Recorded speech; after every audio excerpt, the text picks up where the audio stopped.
$500. That's all you have that isn't already spoken for. Rent, gas, groceries.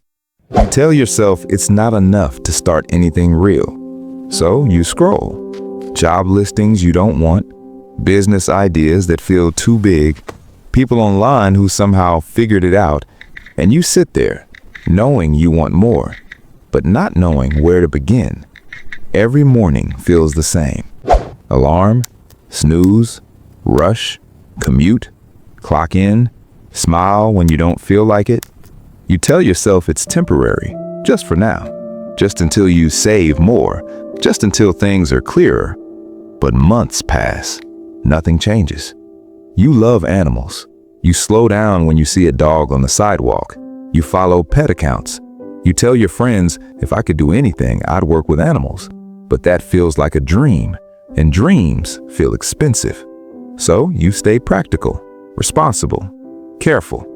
You think starting a business means offices, logos, websites, thousands of dollars. You think you need permission, certification, a perfect plan. So you wait. And waiting feels safe, comfortable, predictable. But it also feels heavy, because deep down, you know $500 isn't the real problem. The real problem is the voice that says, maybe later, tomorrow, next month, when you're more ready, when you're more confident, when you have more saved. Comfort doesn't scream at you, it whispers, stay where you are. Routine doesn't attack you, it hugs you, keeps you small, keeps you predictable. You're not lazy, you're not incapable, you're just surrounded by noise, by distraction, by the easy option. Clock in, clock out, repeat. And every time you see someone walking 3 dogs at once, you wonder. They started somewhere. They weren't born with clients. They didn't wake up with a full schedule. They started with one person trusting them, one leash, one afternoon. $500 isn't a limitation. It's a filter. It forces you to start small, and small feels insulting to your ego. You want big, you want impressive, you want instant. But businesses built with ego collapse under pressure. Businesses built with discipline grow roots. But here's the truth. You don't need more money. You need a decision about who you are. Are you someone who waits or someone who moves? Pet sitting isn't complicated. It's trust. It's showing up. It's caring for someone's dog like it's your own. It's answering messages, being on time, doing what you said you'd do. $500 can print flyers, buy basic insurance, cover gas, create a simple online profile. But none of that matters if you don't believe you're the kind of person who follows through. And this is where everything changes, because the business doesn't start with money. It starts with identity. When you decide, I am someone who creates my own income. When you decide, I am reliable. When you decide, I don't wait for perfect conditions. That's the moment you stop being a dreamer and start becoming dangerous. Discipline isn't waking up at 4 a.m. It's keeping your word to yourself. It's posting the offer even when you feel awkward.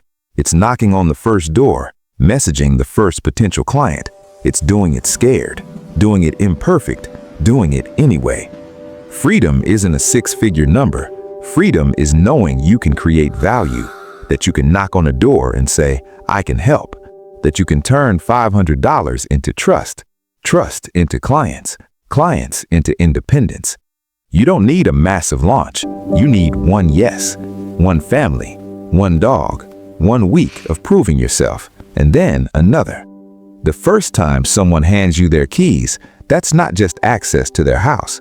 That's proof. Proof that you are capable. Proof that you can build something from almost nothing. And slowly, your schedule fills, not because you're lucky, but because you're consistent. Because you answer the phone. Because you show up in the rain. Because you treat it like it matters. Comfort will still call you. It will tell you to skip the flyer, delay the post, wait another week. It will tell you $500 is too small. But what if that small number is your test? What if this moment, right now, is the line between the version of you who talks about starting a pet sitting business and the version of you who actually walks the first dog? You already know animals. You already know responsibility. You already know what it feels like to want more. The only question left is simple. Are you going to protect your comfort or protect your potential? If you found value here, like, comment, and share. It helps more than you think. See you next time.